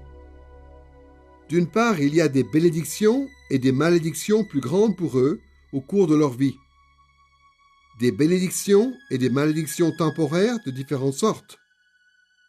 Mais d'autre part, lorsque Christ reviendra, les non-croyants qui sont dans une relation d'alliance avec Dieu ne pourront s'attendre qu'à une chose, à supporter la malédiction éternelle de Dieu, son jugement éternel. Parce qu'ils ne se seront pas fiés aux promesses de Dieu en Christ, ils seront encore perdus dans leurs péchés et par conséquent, ils recevront un châtiment éternel. L'auteur de l'Épître aux Hébreux prévient ses lecteurs qu'il y aura un jugement éternel particulièrement sévère à l'encontre des non-croyants qui sont dans la Nouvelle Alliance. Il dit ceci dans Hébreux chapitre 10, versets 28 et 29. « Si quelqu'un a violé la loi de Moïse, il est mis à mort sans pitié. Combien pire, ne pensez-vous pas, sera le châtiment mérité par celui qui aura foulé aux pieds le Fils de Dieu, tenu pour profane le sang de l'alliance par lequel il avait été sanctifié et qui aura outragé l'Esprit de la grâce. » Notez bien que les gens dont il est question ici ont été sanctifiés par le sang de l'alliance. Cela ne veut pas dire que ces gens ont été sauvés, mais seulement qu'ils étaient mis à part aux yeux de Dieu, c'est-à-dire qu'ils étaient dans une relation d'alliance avec lui.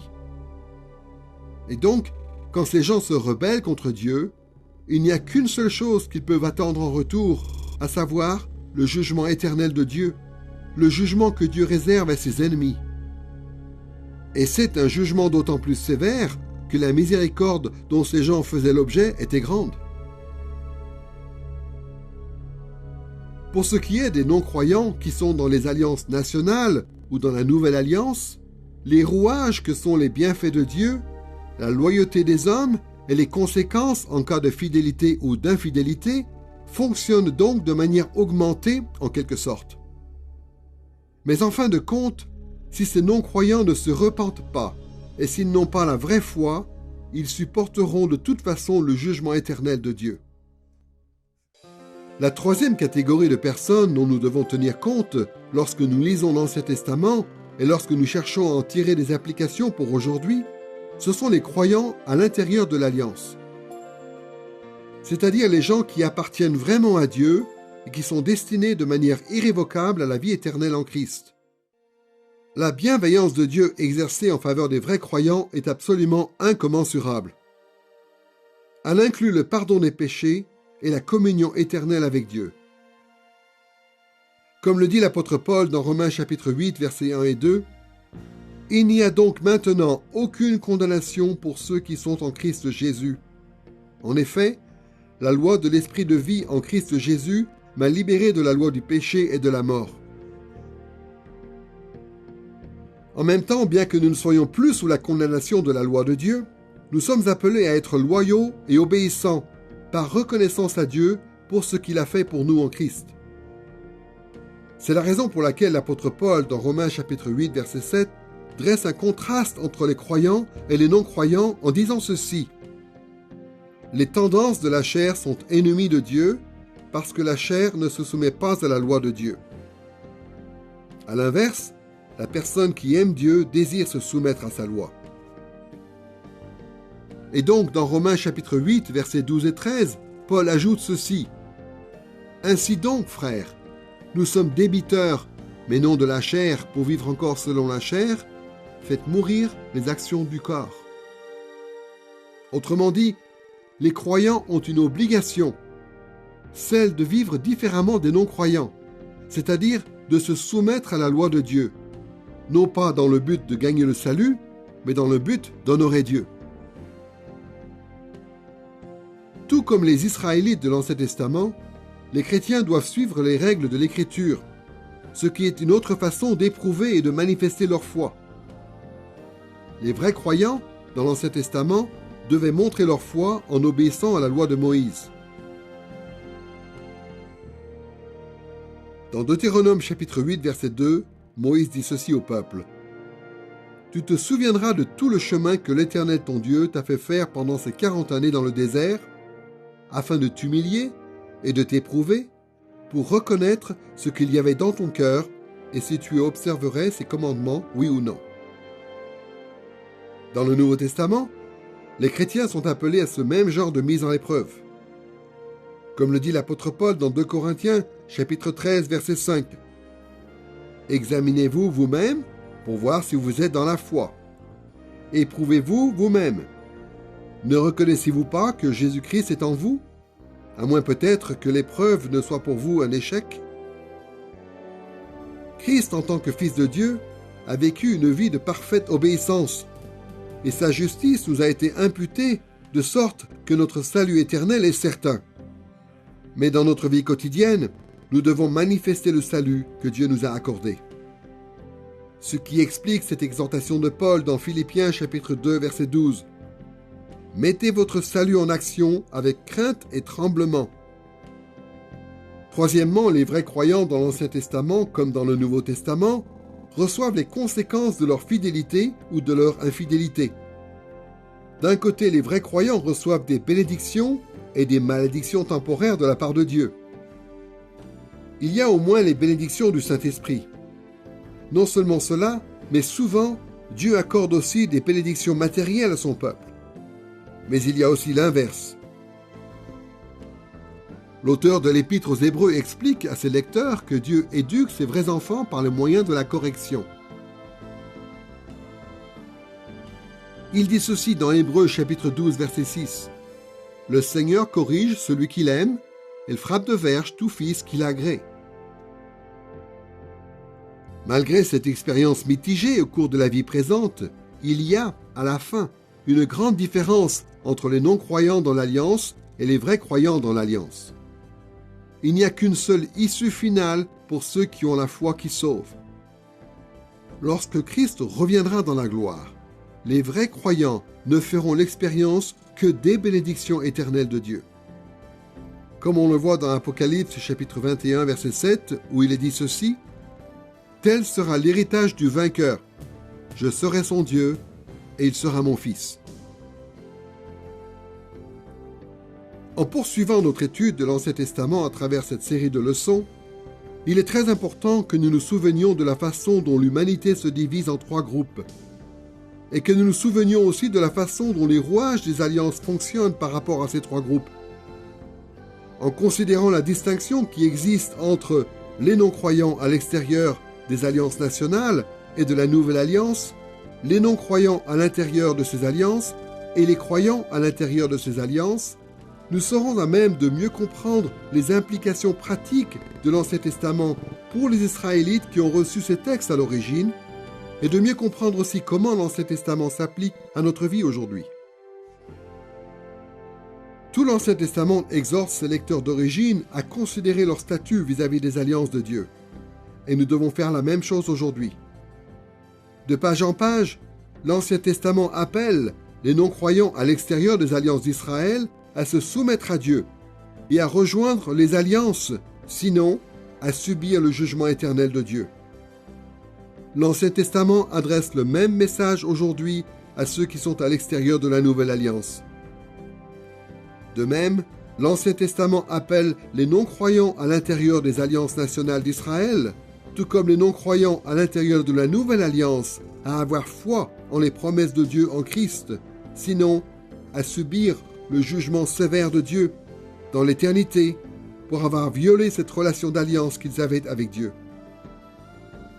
Et enfin, l'Ancien Testament appelle les vrais croyants en Israël, tout comme les croyants à l'intérieur de la Nouvelle Alliance aujourd'hui, à se souvenir de la miséricorde que Dieu leur a manifestée, à manifester leur foi à travers une vie fidèle devant Dieu et à s'appuyer sur l'espérance de la vie éternelle qui sera la leur sur la nouvelle terre lorsque Dieu parachèvera son royaume au dernier jour. Quand on pense à la façon dont les rouages des alliances fonctionnent par rapport à ces différents groupes de personnes qui existent aujourd'hui, il devient plus facile de comprendre comment l'Ancien Testament est censé s'appliquer à notre vie et à la vie des gens qui nous entourent. Quand on lit l'Ancien Testament aujourd'hui, il faut sans cesse se poser la question de savoir comment tel ou tel passage appelle les non-croyants à l'extérieur de l'Alliance à entrer dans la Nouvelle Alliance. Ou comment ce passage appelle les non-croyants à l'intérieur de la Nouvelle Alliance à avancer vers la foi qui sauve en Christ. Ou bien encore, comment ce passage appelle les vrais croyants à l'intérieur de la Nouvelle Alliance à grandir dans leur foi, dans leur connaissance et dans leur fidélité à la Nouvelle Alliance en Christ. Dans cette leçon, nous avons examiné les alliances de Dieu dans la Bible. Nous avons vu que Dieu gouvernait son royaume à travers des alliances. Nous avons vu que chaque alliance dans l'Ancien Testament mettait l'accent sur des aspects différents du royaume de Dieu en fonction des différentes étapes de l'histoire. Nous avons examiné quels étaient, fondamentalement, les rouages d'une relation d'alliance avec Dieu, et nous avons vu la façon dont ces différents rouages fonctionnaient par rapport aux différents groupes de personnes qui existaient autrefois et qui existent encore aujourd'hui. En poursuivant cette étude de l'Ancien Testament, nous allons revenir régulièrement à cette notion des alliances de Dieu. La foi et la vie d'Israël dans l'Ancien Testament sont structurées par cette réalité, et notre foi et notre vie aujourd'hui le sont également.